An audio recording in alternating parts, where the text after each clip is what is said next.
Agradeço a oportunidade de estar falando sobre o tema As Novas Visões nas Soluções dos Conflitos Familiares e Sucessórios, a convite da doutora Tânia, presidente da OAB São Bernardo, Comissão de Direito de Família e Sucessões.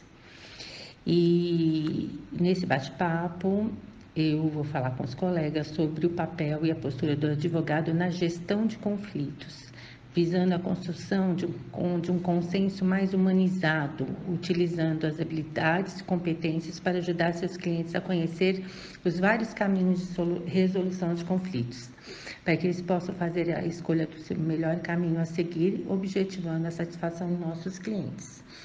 A princípio, é preciso saber o que é conflito, né? O conflito é inerente à vida e as pessoas vivenciam os conflitos diariamente, convivendo em sociedade, na família, no trabalho. Então, é inevitável que o ser humano se depare com divergências nas inúmeras relações interpessoais que mantém. Algumas delas podem se tornar, então, conflituosas, para ser necessária a atuação de profissionais especializados com o intuito de solucioná-las. O conflito ele é um estado em que as pessoas divergem em razão de seus interesses, objetivos, metas, que são incompatíveis. Isso quando você vê o conflito de uma forma negativa. Em regra, aborde com o conflito como esse fato negativo, né? De resistência, de pensar diferente, de sobrepor, né? E isso, agora, a moderna teoria do conflito traz uma visão positiva, na qual os envolvidos crescem com essa experiência do conflito. Mesmo, por exemplo, a visão negativa dos conflitos é proposta o que acontece em chinês, a crise. A palavra crise é escrita em duas representações gráficas, significa perigo e oportunidade. Então, o conflito, como crise, ele pode ser uma oportunidade de mudança. O conflito familiar é visto como crise para as pessoas que estão envolvidas no conflito, mas é uma semente de oportunidade de mudança favorável na harmonia familiar, né? E essa moderna teoria do conflito é essa visão positiva do conflito, porque os envolvidos crescem com essa experiência, desenvolvendo uma cultura da paz, se quiserem, né? E ter a rédea da vida das próprias mãos. E a busca da implementação dessa cultura na sociedade vem desenvolvendo formas de solucionar os conflitos, né?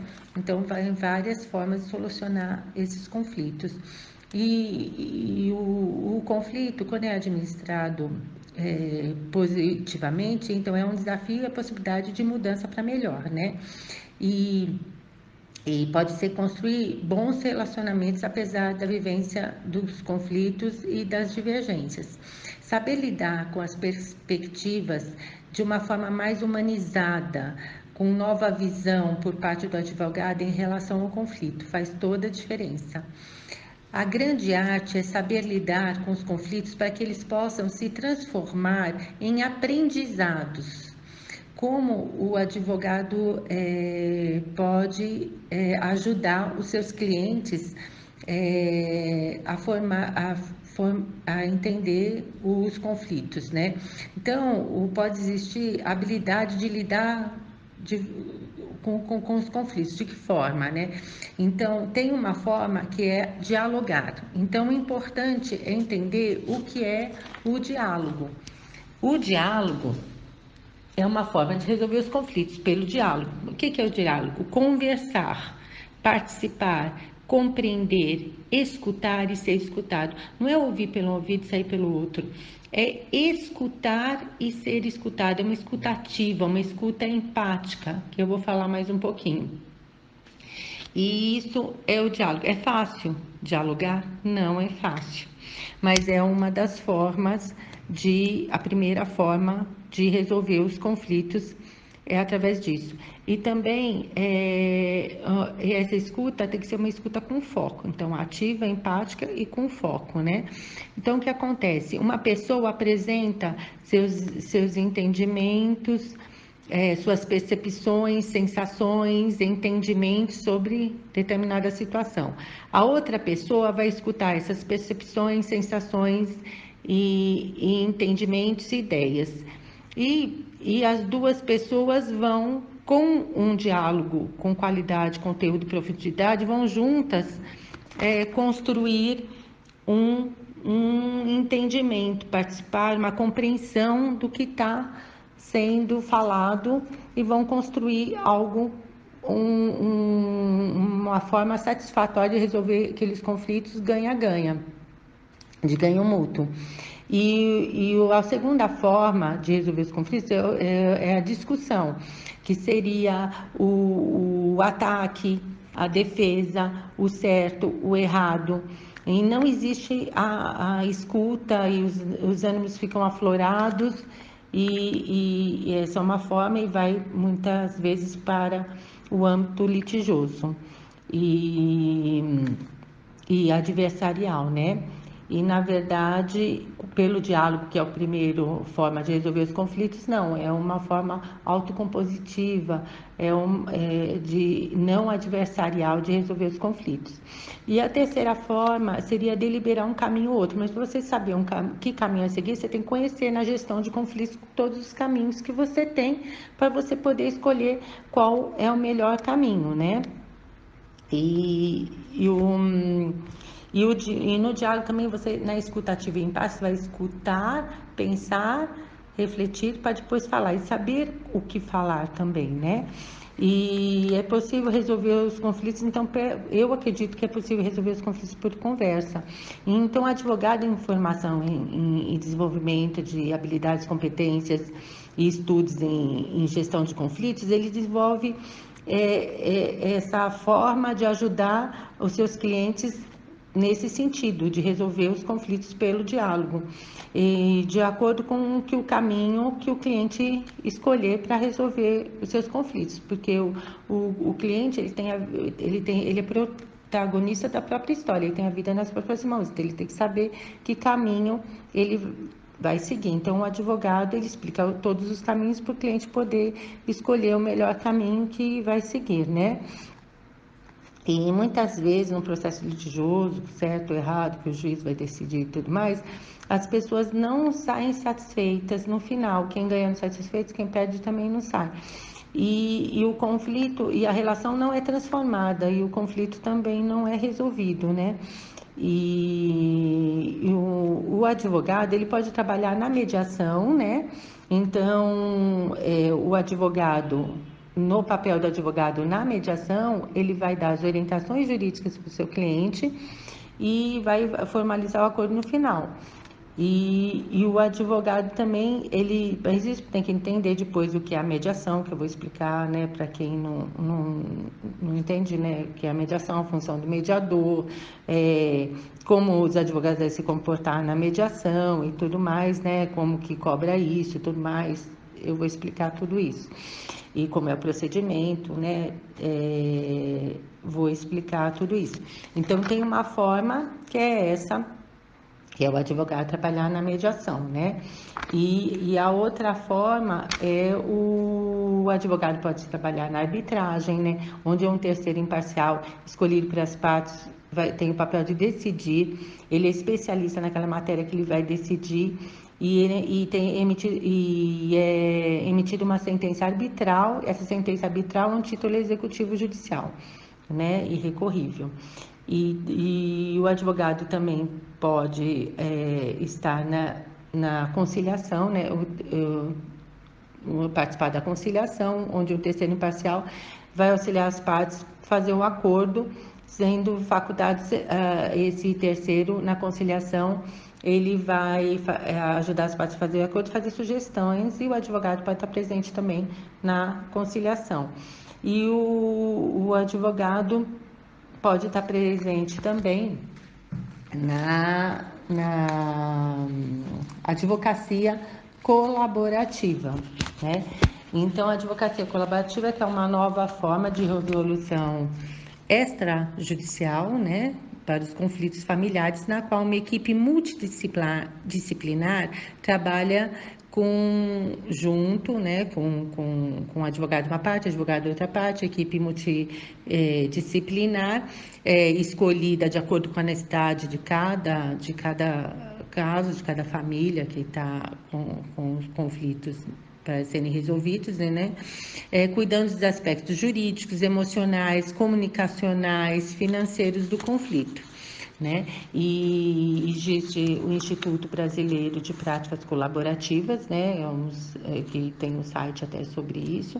As pessoas têm que ser especializadas, o advogado tem que ser especializado nessas práticas colaborativas. Então, por exemplo, eu sou uma advogada colaborativa civil, empresarial e familiar, né? E nesse caso, eu tenho um contrato de participação, de parceria, um contrato de parceria e não litigância. Então, na verdade, vão ser várias reuniões, o advogado de uma parte, o advogado de outra parte, os dois advogados com capacitação em práticas colaborativas, e mais essa equipe multidisciplinar que vão ajudar as pessoas a resolverem todos os conflitos e no final vai ser homologado. E se por acaso acontecer de não resolver, esses advogados não vão, essas pessoas vão ter que procurar outros advogados para a parte litigiosa, porque esse advogado na prática colaborativa não vai mais atuar como advogado dessas pessoas, né? E o advogado também pode atuar no direito sistêmico, né? Aí o direito sistêmico é uma visão sistêmica pela qual só há direito quando a solução traz paz e equilíbrio a todo o sistema. Isso foi introduzido aqui no Brasil pelo juiz Sami Stoshin, né? E esse direito sistêmico, ele possibilita o alcance do que está além do aparente, outras formas de perceber os vínculos entre os indivíduos tutelados pelo direito, outras percepções, perspectivas sobre os rumos dos conflitos, a transformação da realidade através da aplicação do pensamento sistêmico, né? E o que seria esse pensamento sistêmico? É a capacidade de perceber o todo de uma maneira expandida no tempo. É a capacidade, que é o pensamento sistêmico, é a capacidade de perceber o todo de maneira expandida no tempo e no espaço. E a postura sistêmica? A postura sistêmica compreende no atendimento do cliente com acolhimento, estado de presença, empatia, não julgamento, escuta ativa, comunicação não violenta e percepção fenomenológica, né? E das leis sistêmicas. O que são as leis sistêmicas, né? Elas foram descobertas por Bert Helling e elas regem nossa vida, quer que nós saibamos delas ou não. E quais são? Pertencimento, hierarquia, equilíbrio, dar e receber, né? E no direito, e aí vamos entender melhor essas leis também, né? Então, a lei da hierarquia, ela é sempre básica e natural. Ela é comandada pela precedência do tempo. Quem entrou primeiro no sistema tem autoridade de quem entrou depois. Isso diz Hellinger, né? Bert Hellinger. Por exemplo, o avô tem precedência sobre o neto, o pai tem precedência sobre o filho, o irmão mais velho tem precedência sobre o irmão mais novo. A ordem também se relaciona com a transmissão da vida num grupo, pois os pais podem prover a descendência mais rapidamente do que dos filhos. Entre os filhos, o mais velho pode cuidar melhor dos irmãos mais novos. Quando os filhos se tornarem responsáveis pelos pais, os pais agem como se fossem os filhos. Existe uma quebra dessa lei. Então, muitas vezes, quando a posição troca de posição, pode ter conflito. Por exemplo, o filho está cuidando do pai idoso, só que ele trata o pai não como filho, ele trata como se ele fosse pai do pai, entendeu? Então muda a posição, então vai haver conflitos, né? Porque a lei da hierarquia tem que ser respeitada. Aí depois a lei do pertencimento. Todo membro da família tem o mesmo direito de pertencer, né? Que afirma Bess Helling.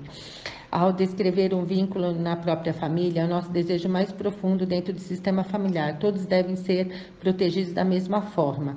Como esse direito é negado, algum membro seja que houve um divórcio mal resolvido, o homem casou-se novamente, algum parente morreu e está tendo brigas sobre herança, sobre o filho que tem ciúmes dos seus pais com os outros irmãos, crianças da família.